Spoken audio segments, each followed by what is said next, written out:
just stay. So that if you need to go and tell the sermon, you can go.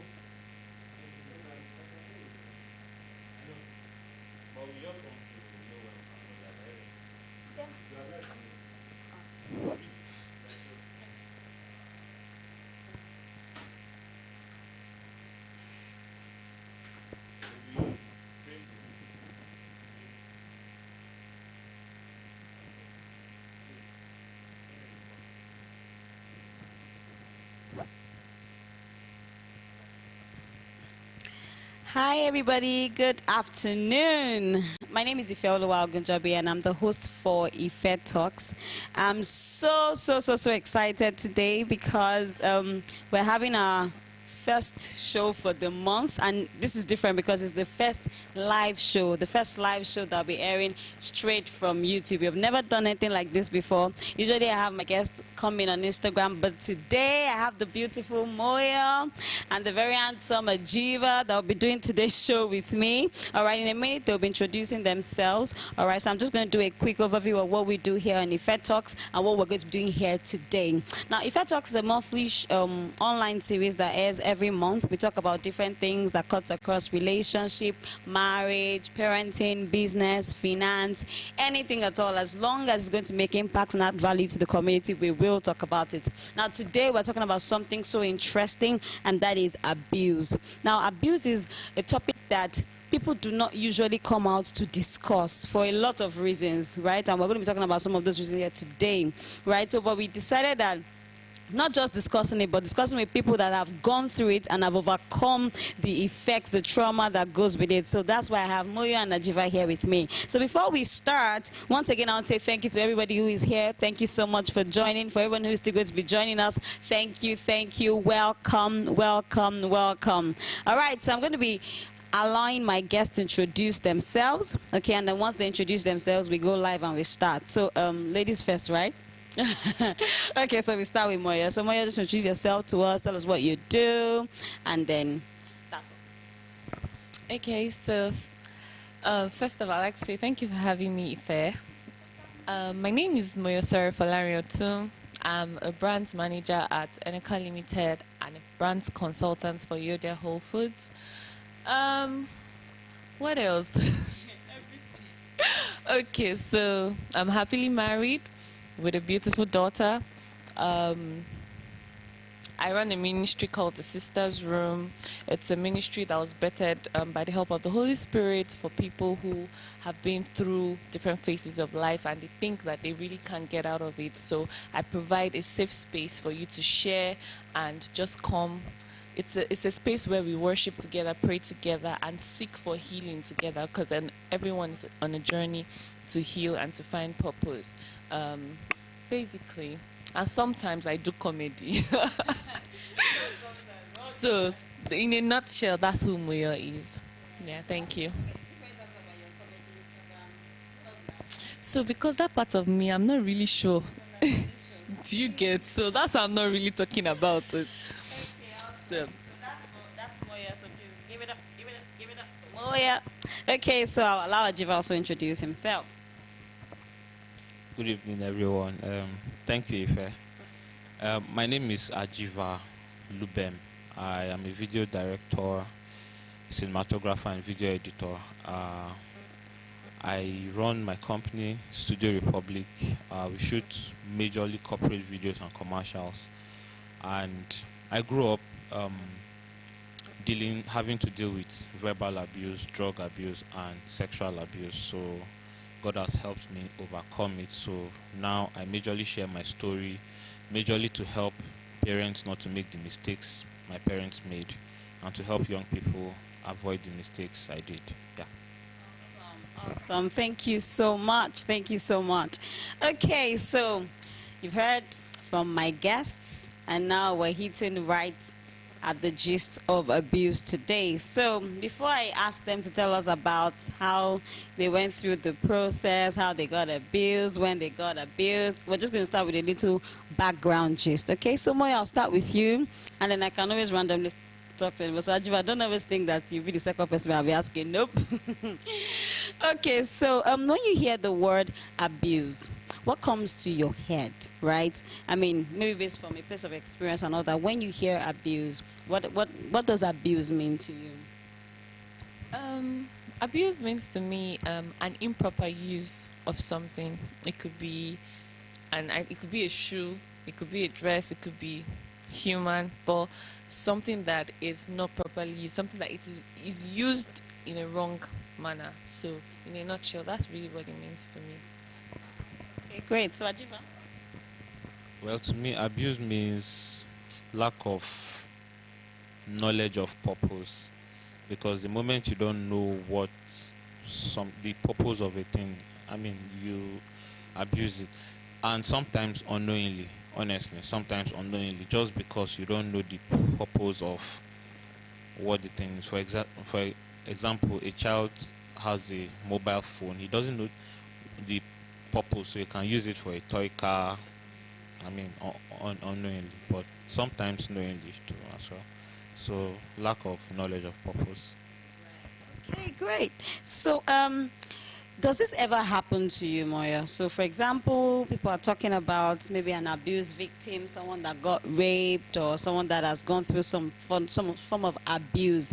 What runs through your head when you hear this kind of you're in the middle of conversations like this, or you even see people like this? How does that make you feel? Okay, so before, let me say like 4 years from now, I would get so angry, I'll get so upset. I just want to fight for the person because I mean, I can really understand, I can relate with whatever the person is saying.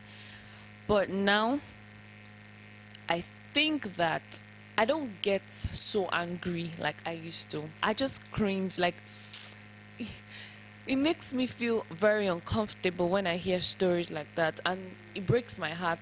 But I'm way better than before, because before I can just really transfer the emotions I feel from that person's story, and then it comes to me, and then I can be angry for like a whole week. And then this is not even my own story, but it really makes me feel very uncomfortable for every time I hear the story of abuse. Be like, if I hear it right now in 5 minutes time, it just makes me cringe. It makes me get upset that really, what's really going on? Why are people just really thinking like this? Okay, thank you, Ajiva. Let me to say before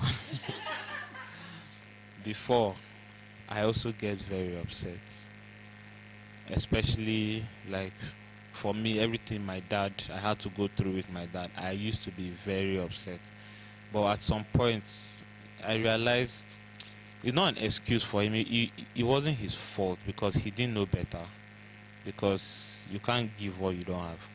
So whenever I hear it now, I just feel empathy to even the abuse. I mean, if you knew, there are a few people that abuse intentionally, but I feel like a lot of people don't even know. Some people can be abusing a child and feel like they are doing the right thing. So I just feel like I wish they could see things from a different perspective, because I always say the problem is not the problem. The problem is when you feel like the problem is not a problem. What that means is abuse is not, for example, you are abusing your wife physically. That's not the problem. The problem is when you feel like that thing you are doing is not wrong. Yeah, that's the problem. The moment you fix that mindset, problem solved. So when I hear abuse stories, I just wish that people can see things from a different angle, because really that's not really the problem. Okay, so we're going to dive right in, but I mean, your abuse story is where we're going now, but that is not the main aim, because I have a lot of other things to ask. But we will start. It's just good that we have a background overview of, I mean, how this abuse started. So just in 2 minutes, tell us how you got abused, and I mean the journey. I mean, not yet the healing or the effects, just how it happened. So that's where we want to start from. So I'm starting with you, Ajiva. Okay. I grew up in I grew up being verbally abused by my dad. Like I said, now when I think of it, I feel like he didn't know, because he kept comparing me with other children. Yeah, so I was not very outspoken and outgoing. I'm not really like that, so he kept comparing me to other children that were outspoken. He kept always saying, look at this child, look at what they are doing. So I grew up feeling like there was actually something wrong with me, right? And then by the side, my cousin was staying with us. She was about 15 then. I think I was about 8 or 9. And then she started sexually abusing me. And then I didn't know. In fact, I didn't know it was even abuse. I didn't know what was sex. I didn't know anything. So I just knew there was this thing we used to do. And there was no relationship between me and my parents, so I could not really talk to them about it. Right? So when she left a void, so I started to seek um, that whatever was there. So that's how I delved into pornography and sexual immorality. And then as per the verbal abuse, I grew up having a low self-esteem. So I needed something to get me high, in quotes. And so that's when the drugs happened. So it became a roller coaster of drugs, pornography, masturbation, sexual immorality, and all. So that was how it is. That's the story. Wow, that's a lot. I mean, and this just shows that one form of abuse can open a door to many other things to fall in place. So I would ask you again. I mean, you at this point, how come, at least for the sexual abuse bit, right? Why did you find it difficult to speak to either of your parents about it, or maybe even to anybody? Why weren't you able to talk to anyone about it? First of all, because there was no relationship like that, we didn't used to talk. So my dad was my dad. Is the father. He comes back, we tell him welcome. He tells you what to do. He's your dad. Everybody has a dad, so this is my own dad. And my mom, we didn't used to talk. We were close, but we didn't used to talk. I just knew she loved me, but we didn't used to talk. Secondly, because of the way my dad treated me, I felt there was something wrong with me. So to now come and start talking about, I mean, to just maybe I thought he might just make me feel more stupid and more useless, because there was nothing I did that made him happy or impressed him. There was always something wrong with what I did. So I just automatically compared myself with other children everywhere I went. And the comparison game, you never put yourself on top. It's always other people that are better than you. So yeah, I couldn't talk to them. No relationship and low self-esteem. Yeah. So, just one more question before I move to Moya. The drugs bit, right? At what age did you start to do drugs, and what was your first encounter? How did it even start? How did drugs come into the picture? Um, SS1.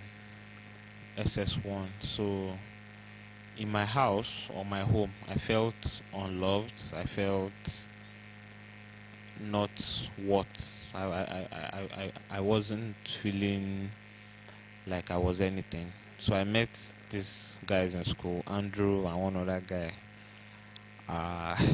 Sorry, I'm just. So these guys it just felt like they loved me. They listened to my opinion. My opinion meant something to them, So and that was new. I didn't get that in my house. So automatically, I just started doing what they were doing. They used to smoke, and we used to go out of school. It was a day school, so sometimes we don't come. Yeah, so that's how I started to smoke. And then we went to one other guy's house, and then that was the first time I saw porn. And then somebody else introduced me to masturbation. Like, I remember the very day the guy told, why are we just watching porn and you're not doing it? I'm like, there's no babe now. Like, I didn't know what masturbation was till that day. So that was how it was. And it was majorly because these guys just seemed like they feel like, if I say something and that, oh, okay, it makes sense, okay. But in my own house, you don't have a say.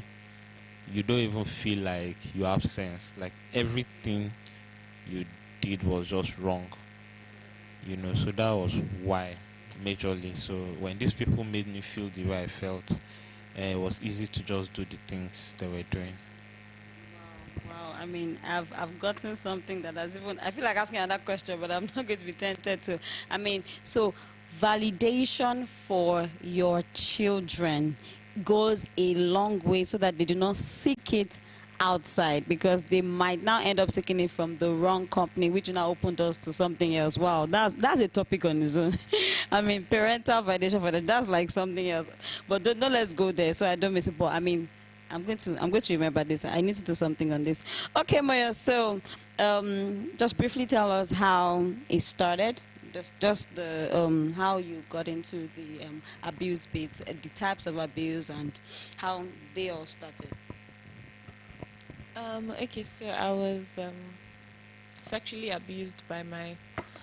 I like to call him uncle because it's a very long explanation as to how he lives with us. Because he's not directly uncle, but he was someone who worked for my father, and my father had lots of staff who would live in the house, so we would just refer to them as uncle. So it was, and then because he was a particular staff who protected my father, so it just made sense that it's okay to leave your child in the care of this person. I mean, this is someone who protects you. So it happened on one of those days where my parents were not home, and it was just me.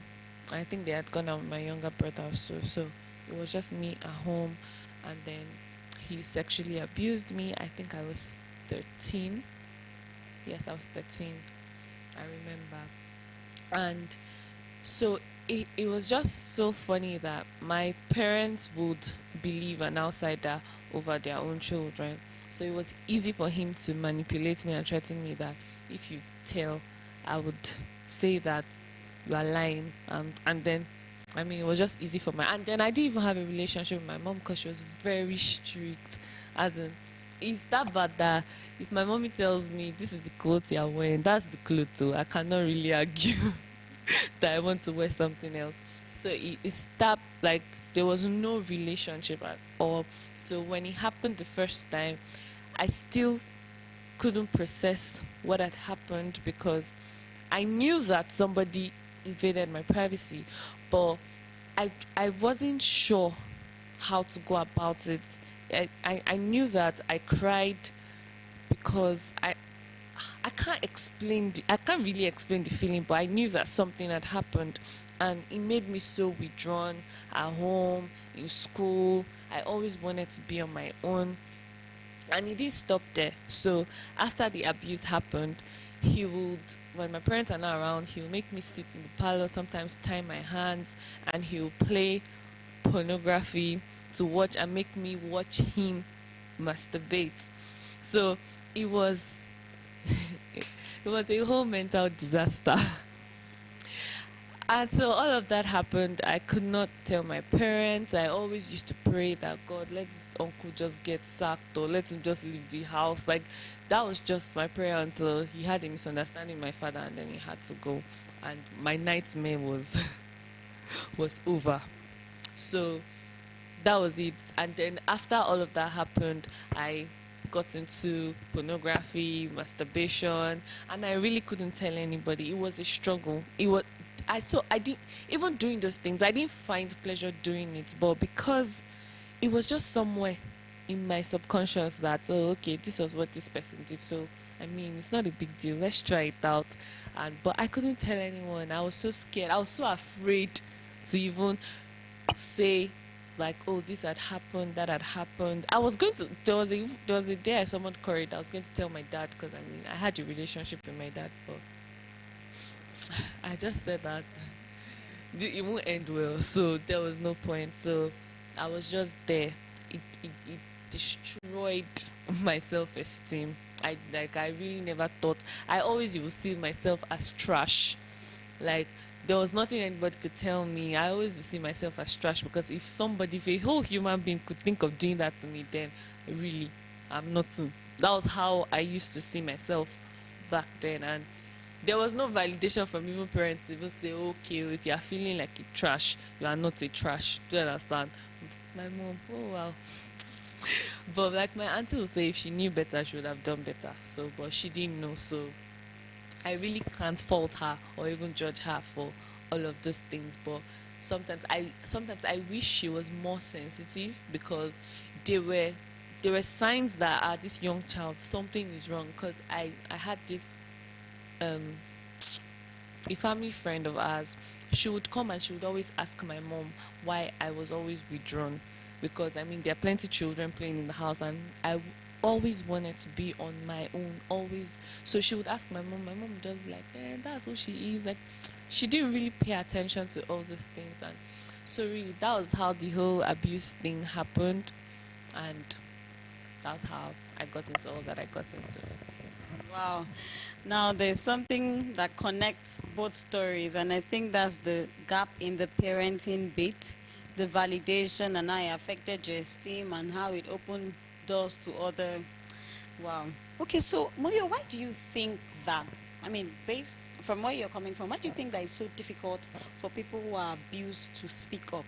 I mean, through everything now, even apart from speaking to parents, why do you think that it's a struggle for someone who has gone through a sort of abuse or even currently going through abuse? Why is it so difficult for them to speak up? So I think that it has to do with the part of the world where we are from. So, for instance, you walk up to somebody and say, "Oh, this person abused me."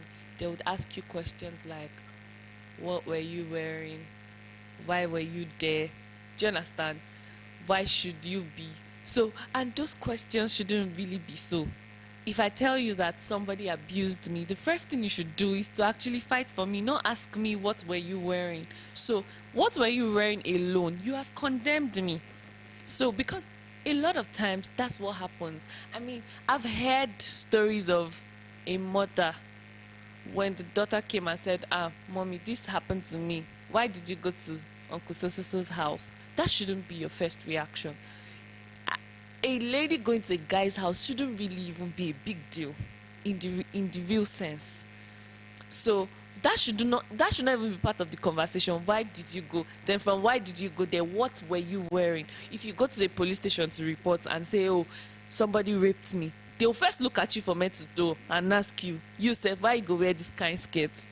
You get? So I feel like those are one of the major reasons why a lot of people, aside fear and trauma, those are one of the reasons why people can't come to say that, oh, I have been through this, because they don't want to be condemned. Because really, in the real sense, the first thing that comes is condemnation a lot of times. Because when you tell somebody that this happened, sometimes they won't even say it in your presence.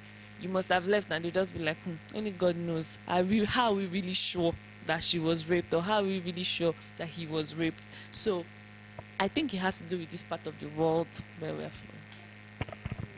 Well, what do you have to say about that, Jiva? Why people find it difficult to talk about their stories?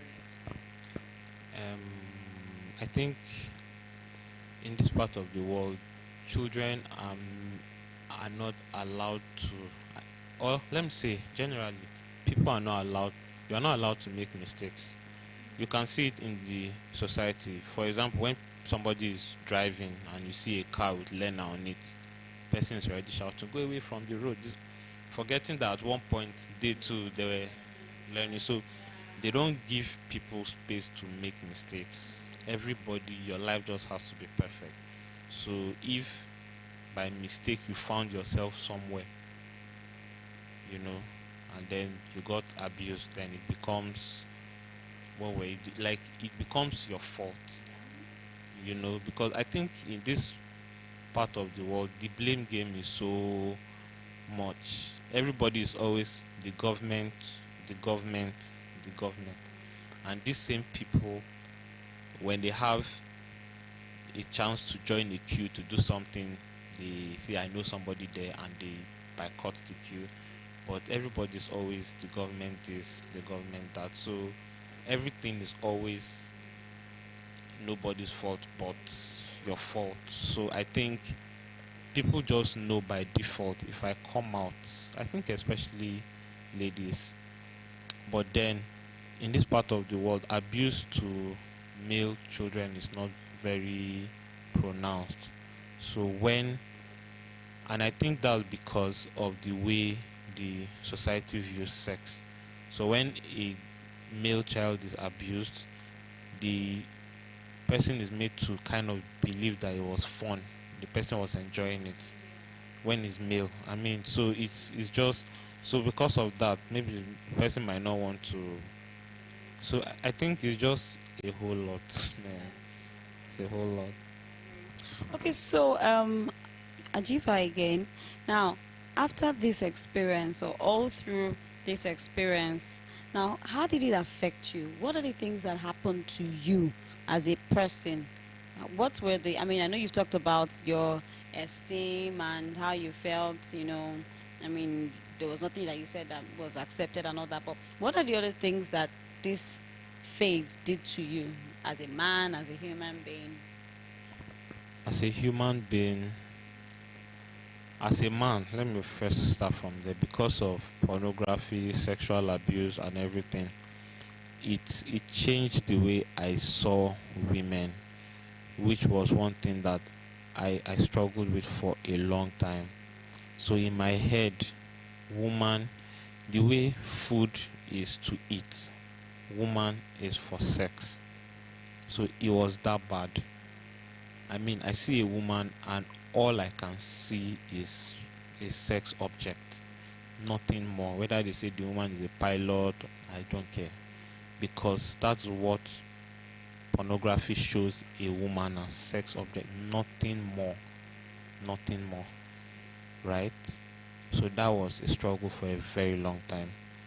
Secondly, my esteem was, as a person, I didn't even feel like I deserved anything good.